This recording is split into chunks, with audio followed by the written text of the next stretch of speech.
श्रीमहागणाधिपतये नमः। सदाशिवसमारम्भां शङ्कराचार्यमध्यमाम् अस्मदाचार्यपर्यन्तां वन्दे गुरुपरम्पराम्। अपारकरुणासिन्धुं ज्ञानदं शान्तरूपिणम् श्रीचन्द्रशेखरगुरुं प्रणतोऽस्मि मुदान्वहम्। देवे देहे च देशे च भक्त्यारोग्यसुखप्रदं बुधपामरसंसेव्यं तं श्रीजयेन्द्रं नमाम्यहम्। नमामः शङ्करान्वाख्यविजयेन्द्रसरस्वतीं श्रीगुरुं शिष्टमार्गानुनेतारं सन्मतिप्रदम्। सर्वमङ्गलमाङ्गल्ये शिवे सर्वार्थसाधिके शरण्ये त्र्यम्बके देवी నారాయణి నమోస్తుతే. ఆత్మీయులారను, ఆధ్యాత్మిక జీవనం ఎంత ప్రాముఖ్యమో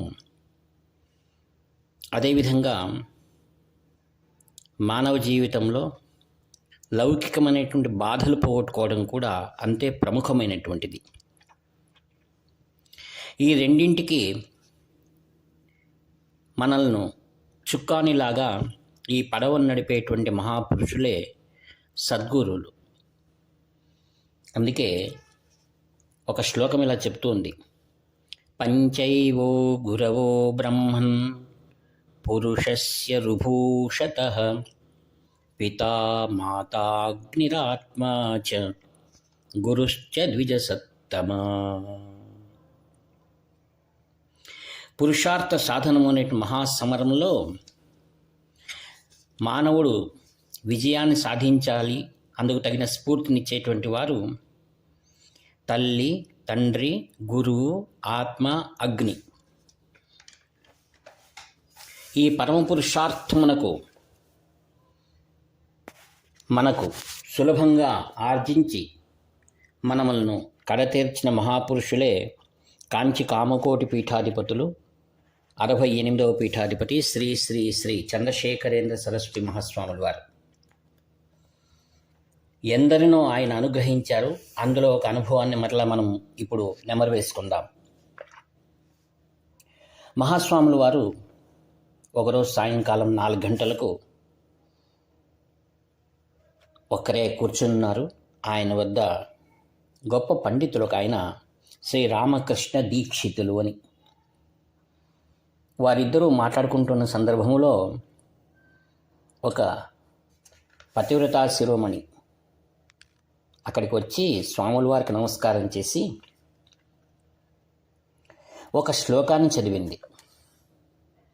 స్వాముల వారు శ్రీ రామకృష్ణ దీక్షితులతో అన్నారు, ఆమెను అడుగు, ఆమెతో పాటు ఎవరైనా వచ్చారా అని. స్వాముల వారిని అడుగుతున్నారని ఆమె తనగా ఎవరు రాలేదు, నేను ఒక్కదాన్ని వచ్చాను. అప్పుడు మరలా అడగమన్నారు. ఆమె చదివినటువంటిది యాత్రా ప్రబంధంలోని ఒక శ్లోకమా అంటే ఆమె రామకృష్ణ దీక్షితులతో అవును అంది. స్వాముల వారు ఆ పండితుల ద్వారా ఆమెకు ఒక ఉపదేశాన్ని చేశారు. ఏమిటది? ఆమెను పూజా కట్ట వద్దకు వెళ్ళి, అంటే ప్రతినిత్యము కూడా మహాస్వాముల వారు ఏదైతే కాంచి కామకోటి పీఠంలో మహాత్రిపుర సుందరి సమేత శ్రీ చంద్రమౌళీశ్వర పూజ ఆరాధన చేస్తారో ఆ పవిత్ర ప్రదేశాన్ని పూజా కట్ట అని అంటారు. అక్కడికి వెళ్ళి ఆమెను సౌందర్యహరి శ్లోకాలు చదువుకోమని చెప్పు అన్నారు. తర్వాత ఆమెను ప్రతిరోజు తులసి వద్ద, అంటే తులసి వృందావనం వద్ద ముగ్గు వేసి ఒక నెయ్యి దీపం పెట్టమని చెప్పు. ఇంకా అక్కడి నుంచి ఆమెను తమ గ్రామానికి వెళ్ళమను అని చెప్పారు. స్వామివారి యొక్క ఆ యొక్క సందేశం తనకు భవమార్గము ఇచ్చేటువంటి దీన్ని ఆమె తలపోసి శ్రీవారికి నమస్కరించి వెళ్ళి ఆ పూజా కట్ట వద్ద కూర్చొని సౌందర్యలహరిని చాలా చక్కగా గానం చేసింది. తర్వాత తన గ్రామానికి చేరుకుంది. ఒక మండలంలో జరిగింది. అయిన తర్వాత ఆమె మరి ఒకరోజు మహాస్వాముల వారిని దర్శించడానికి తన భర్తతో పాటు అక్కడికి వచ్చింది. ఆశ్చర్యం ఏమిటంటే ఆ సమయంలో కూడా శ్రీ రామకృష్ణ దీక్షితులు అక్కడే కూర్చున్నారు స్వామివారి దగ్గర. అప్పుడు భార్యాభర్త ఇద్దరు కూడా స్వామివారికి నమస్కారం చేశారు. తర్వాత అప్పుడు భర్తతో ఆమె ఏమో చెప్తూ ఏడ్చిందనమాట. అప్పుడు భర్త, శాంతించు, ఏదో ఆ రోజు సందర్భం అలా ఉంది, నేనేదో నీపైన కోపగించుకొని వెళ్ళిపోయాను, మరి అలాంటిది జరగదు అని ఆమె సముదాయిస్తున్నారు. ఇవన్నీ స్వామివారు వింటున్నారు, శ్రీ రామకృష్ణ దీక్షితులు వింటున్నారు. ఆ తర్వాత ఇద్దరు ప్రణామం చేసి స్వాముల వారిద్దరికి కూడా ప్రసాదం ఇచ్చి క్షేమంగా ఉండండి అని పంపించారు. ఇది చూసి రామకృష్ణ దీక్షితుల వారికి ఆశ్చర్యము మరియు ఆనందం కూడా అయింది. ఇదేమిటి, 48 రోజుల పూర్వం నేను శ్రీవారి దగ్గరే ఉన్నప్పుడు ఆమె ఒక్కతే రావడం, స్వామివారు ఆమెను అనుగ్రహించడం, తర్వాత మరి ఈరోజు ఆమె వచ్చి భర్తతో పాటు తిరిగి కలిసి రావడం ఆయనకు చాలా ఆనందము, ఆశ్చర్యమైంది. అంటే దీనివల్ల ఏమనిపిస్తుంది, స్వామివారు దేశిక రూపేణ దర్శితాభ్యుదయామన్నారు. అంటే గురు రూపకంగా అన్నిటినీ ఆయన దర్శిస్తూ ఉంటాడు. ఇంకా ఒకటి ఉంది, బుద్ధి రూపేణ సంస్థిత అని. మహాత్ములను వారిని దర్శించడంతో పాటు మనకు ఆయన చాలా దూరం భార్య నిడిచిపెట్టి వెళ్ళిపోయిన ఆయన బుద్ధి ఇక్కడ ఆమె చేసిన వ్రతం మరియు ఆ తులసి కట్ట దగ్గర ఆమె వేసి ముగ్గు, నెయ్యి దీపం పెట్టడం, ఏ విధంగా భగవాన్ విష్ణువు తులసిని ఎవరు పూజిస్తారో వాళ్ళ యొక్క సంసారాన్ని ఆయన ఎల్లప్పుడూ కూడా రక్షిస్తాడు. కావుననే మనకు కొన్ని ఆచారాలని పెద్దవారు పెట్టారు. ఆ ఆచారాలను మనం ఎల్లప్పుడూ కూడా మనం దృఢంగా విశ్వసించి వాటిని మనం అనుసరించాలి. దానికి గురువు యొక్క కృప కూడా తోడవుతుంది. మరి ఒకసారి మహాస్వాముల వారు 1889 చాతుర్మాస సందర్భం, ఒక భక్తుడు మెడ్రాస్ నుంచి వచ్చాడు. ఆయన పేరు భరణిమణి అని. ఆ రోజు శని ప్రదోషం వేరే. తన తండ్రి మరియు తాత, తమ కుటుంబ సభ్యులందరితోనూ ఆ శని ప్రదోషం పూజలో పాల్గొనాలని, శ్రీవారి అనుగ్రహం పొందాలని వచ్చారు. అయితే మఠంలో అందరూ భక్తులు కూర్చున్నారు. అయితే స్వామివారు మాత్రం ఇంకా పూజా వేదికకు రాలేదు. అక్కడ పరిచారకులందరూ కూడా ఇంకా శ్రీవారు రాలేదే, లోపలే ఉన్నారు, మరి సమయం అయిపోతుంది, ప్రదోషం అంటూ సరైన సమయానికి చేయాలి కదా అని వీరే తర్కించుకుంటూ ఉన్నారు.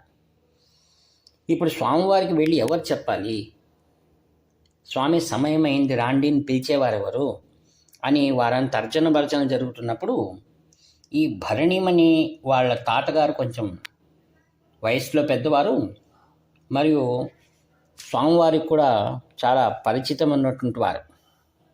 కావున ఈయన్ను మనం పంపిద్దాము స్వామివారు ఉండే గదికి అని చెప్పేసి పంపించారు. ఆయన నేను వెళ్ళను అన్నా వెళ్ళిరండి అని అక్కడ ఉన్న వాళ్ళందరూ ప్రోత్సహిస్తే సరే అని ఆయన వెళ్ళారు. అప్పుడు స్వామివారు ఆ గోశాల పక్కన కుటీరం మాదిరిగా ఉండేది, దాంట్లో ఉండేటుంటారు ఆయన. ఈయన ధైర్యం చేసుకొని అలా వెళ్ళి ఆ యొక్క కుటీరం తలుపును అలా కొద్దిగా జరిపి చూశారు. చూస్తే ఏముంది, స్వామివారు అక్కడ లేరు. వారి దర్భాసనం ఉంది, దండం ఉంది, కమండలం ఉంది. ఒకసారి లోపలికి అలా తొంగి చూశారు. అయితే స్వామివారు మాత్రం లేదు. ఇంత చిన్న కుటీరంలో బాగా స్పష్టంగా కనపడుతుంది కదా, మరి స్వామివారు లేరే అని ఆశ్చర్యంతో ఆయన బయటికి వచ్చి ఆయన ముందు అందరూ గుమిగూడి స్వామివారి లోపల ఉన్నారా, మరి వస్తున్నారా అని అడిగారు. ఆయన అన్నారు, నిజం చెప్తున్నాను, స్వామివారి లోపల లేరు అన్నారు. అదేంటండి, ఎక్కడ పోతారు ఆయన ఆయన అంతర్ధానం అయిపోతారా ఆ కుటీరం పైన నుంచి అని అలా అలా వితర్కించుకుంటున్నారు. ఈయన చెప్తున్నారు, ప్రత్యక్షంగా నేను చూశాను, లోపల లేరు ఆయన, నా కన్నులు బాగా కనపడుతున్నాయి అన్నారు. వీరు ఇలా మాట్లాడుకుంటూ ఉంటే ఒక 5 నిమిషాలకు స్వామివారు బయటికి వచ్చారు. భరణిమణి, ఏంటి మా తాతగారేమో లేదన్నారు, స్వామివారు ఆ 10 నిమిషాలలో వచ్చేసారు కదా అని. ఇక్కడ మనకు ఒక ఆశ్చర్యం ఏంటంటే, దృశ్య విభూతి మానలకరి ప్రత్యక్ష మాహేశ్వరి అని అమ్మవారి పేరు. వారు సిద్ధపురుషులు, అనిమాద అష్టసిద్ధులను వారు తమ కైవసం చేసుకున్నటువంటి వారు. ఏ క్షణంలో ఎక్కడికైనా వెళ్ళి ఎవరినైనా కాపాడి రావచ్చు. ఇటువంటి సందర్భాలు అనేకము కంచి కామకోటి పీఠంలో సర్వసాధారణం. అంటే స్వాముల వారు ఎవరో భక్తులను రక్షించడానికి వెళ్ళి ఉంటారు అని అందరూ అనుకున్నారు అన్నమాట. స్వామివారు బయటకు వచ్చి, పూజకు వేళయిందా, మీరంతా చర్చించుకుంటున్నారా అని స్వామివారు పూజకు వెళ్ళారనమాట. ఇది ఇలా ఉండగా ఒకసారి ఒక భక్తుడు దుబాయ్లో చాలా వేగంగా వెళ్తున్నటువంటి వాడు వెహికల్ పని చేయలేదు. అది సమయం రాత్రి 11. ఎవరొచ్చి నన్ను రక్షిస్తారా అనుకుని ఒక్కసారిగా స్వామివారిని ఏకదృష్టితో ప్రార్థించాడు. మరి రాత్రిపూట ఎవరన్నా పట్టించుకుంటారా దుబాయ్లో? అది ఆశ్చర్యం ఏమిటంటే అన్ని కార్లు నిలబెడుతున్నాడు, ఎవ్వరూ కూడా ఆపలేదు. ఇదేంటి పరమాత్మ ఇలా అయిపోయింది, ఉదయాన్నే నేను ఆఫీస్కి వెళ్ళాలి, నిద్రపోవాలి అని ఆయన చాలా కంగారుగా ఉన్న సందర్భంలో ఒక్కసారిగా కళ్ళు మూసుకొని మరొకసారి ప్రార్థించగానే ఒక వెహికల్ వచ్చి నిలబడింది. ఆయన కిటికీ తెరిచి చూసి కార్ వెహికల్, ఏంటి ఏమైంది, ఇబ్బంది అన్నాడు. అవునండి అంటే, సరే ఆయన దిగి ఒకసారి అంతా పరీక్ష చేసి చూసి ఇది ఏమై ఉండొచ్చును అని దాని వీడియో తీసి తన స్నేహితునికి పంపించాడు. ఆ స్నేహితుడు చెప్పాడు, అది ఇంజన్లో ఏదో ట్రబుల్ అని ఉంటుంది, అది ఇప్పుడు చేయడానికి కాదు, ఉదయం చేయవచ్చులే అని చెప్పేసి ఆయన చెప్పాడు. ఈయన చెప్తున్నాడు, మీరేం చింతించకండి, ఇక్కడ పెట్టేయండి వెహికల్ ఉంటే. ఎట్లాంటి పెట్టడం, రక్షణ ఎలా అన్నాడు అనమాట. అప్పుడు రక్షణ ఎలా అంటున్నట్టు ఆయన అన్నాడు. అప్పుడు ఏం పర్వాలేదు, మీరు ఎవరండి అంటే అప్పుడు అంటున్నాడు, నేను దుబాయ్ మహారాజాకు పర్సనల్ సెక్రటరీ, నేను ఇలా వెళ్తుండగా చూశాను, ఏం ఇబ్బంది లేదులేండి. అవన్నీ కూడా ఆయన ఫోటోలు తీసుకొని మర్నాడు వారే ఒక మెకానిక్ని పంపించి దాన్ని రిపేర్ చేయించి వీరింటికి పంపించారనమాట. దీనివల్ల మనకేమనిపిస్తుంది, ఇది మహాస్వామివారి సిద్ధి పొందిన తర్వాత జరిగినటువంటి విషయం. ఇక్కడ ఆత్మీయులైన భక్తులారు మనం ఏం నామం చేసుకోవాలి, ఏకమేవ చిత్తంతో విదేశమైన ఉండని స్వదేశమైన ఉండని. మహాస్వాముల వారిని ఎవరైతే